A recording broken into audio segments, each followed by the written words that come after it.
आरोग्याच्या दृष्टीने पाहिलं तर उत्तम ठरणाऱ्या पेयांमध्ये उन्हाळ्यामध्ये पहिला नंबर लागतो तो ताकाचा. आणि आज आपण ताकाचे वेगवेगळे 3 प्रकार पाहणार आहोत. नमस्कार, मी प्रिया. तुमच्या सगळ्यांचं खूप खूप मनापासून स्वागत. सर्वप्रथम आपण साधं अगदी बेसिक ताक तयार करतोय. त्याकरता इथे मी एक कुल्हड भरून मस्त ताजं असं दही घेतलेलं आहे. हे दही आपण विस्करने किंवा रवीने असं छान गुठळ्या मोडून छान क्रीमी करून घ्यायचं आहे. सुरुवातीलाच पाणी घालण्याची घाई करायची नाही, असं हे फेटून घ्यायचं आहे. त्यानंतर जेवढं आपण दही घेतलं होतं त्याच्या दुप्पट पाणी घालायचं, म्हणजे फार पातळ ताक होत नाही. अगदी छान असं दाटसर ताक तयार होतं. पण तुमचं जर दही आंबट असेल तर थोडंसं जास्तीचं पाणी घातलं तरीही चालेल.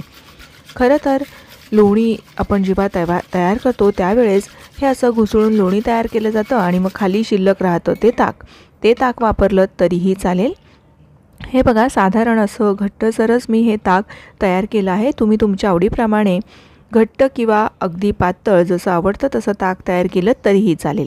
या तयार ताकापासून आपण ताकाचे 3 प्रकार आज पाहणार आहोत. त्यातलं पहिलं ताक म्हणजे जिरे हिंगाचं सौम्य आणि पाचक असं ताक. त्याकरता पाव चमचा जिऱ्याची पावडर घातलेली आहे, भाजलेले जिऱ्याची पावडर आहे. 2 चिमूट हिंग, हे नेहमीचं आपलं साधं मीठ चवीपुरतं. आणि हे खडे जे मीठ असतं, म्हणजे जे काळ्या रंगाचं मीठ असतं ते अतिशय पाचक असतं, त्यामुळे ते थोडंसं मी इथे घालून घेतलेलं आहे. त्यानंतर भरपूर असं हे आपलं ताक घालायचं. साधारण बघा ग्लासभर ताक घेतलेलं आहे. एकदा हे चांगलं मिसळून घ्यायचं. हे आपलं अगदी साधं सोपं जिरे हिंगाचं ताक तयार झालेलं आहे. सर्व करताना थोडीशी जिरे पावडर आणि थोडंसं काळं मीठ भुरभुरायचं आणि हे ताक सर्व करायचं. हा आपला पहिला प्रकार झाला. आता दुसरा प्रकार करतोय. इथे आपण सौम्य चवीचा पाचक मठ्ठा तयार करतोय. त्याकरता अर्धी हिरवी मिरची, छोटूसं अगदी लहान आल्याचा तुकडा, त्यानंतर भाजलेल्या जिऱ्याची पावडर घातलेली आहे पाव चमचा. हे काळं जे मीठ असतं त्याचा छोटासा तुकडा घातलेला आहे. त्यानंतर नेहमीचं साधं मीठ घालायचं आहे आणि थोडीशी कोथिंबीर घालायची, म्हणजे कोथिंबीरीचा स्वादही या मठ्ठ्यामध्ये छान येतो. आपण आपल्या आवडीप्रमाणे आलं मिरचीचं प्रमाण थोडंफार कमी केलं तरीही चालेल. आता आपण तयार करून घेतलेली ही पेस्ट सुरुवातीला घालून घ्यायची आहे. त्यानंतर यावरती आपल्याला ताक घालायचं आहे, जे आपण सुरुवातीला तयार करून घेतलं ते. हा दुसरा प्रकार म्हणजे मठ्ठा झालेला आहे. गोडाचं जीवन किंवा पंक्तीमध्ये जो मठ्ठा वाढतात ना, तो याच पद्धतीने तयार केलेला असतो. हा आपला दुसरा प्रकार तयार झाला. आता आपण तिसरा प्रकार तयार करतोय.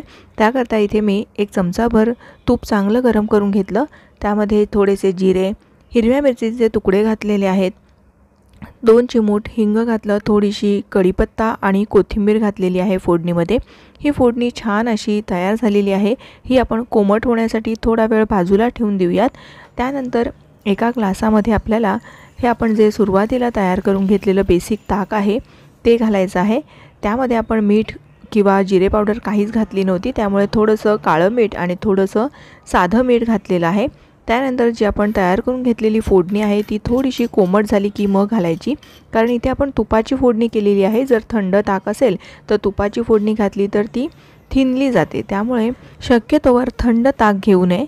यावर थोडीशी कोथिंबीर आणि जिरे पावडर घालायची आणि हे आपलं सौम्य चवीचं पण पाचक असलेलं हे ताकतव तयार आहे.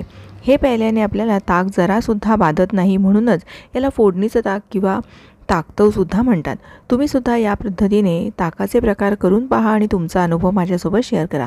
व्हिडिओ आवडला असेल तर प्लीज लाईक करा आणि तुमच्या मैत्रिणींना शेअर करा.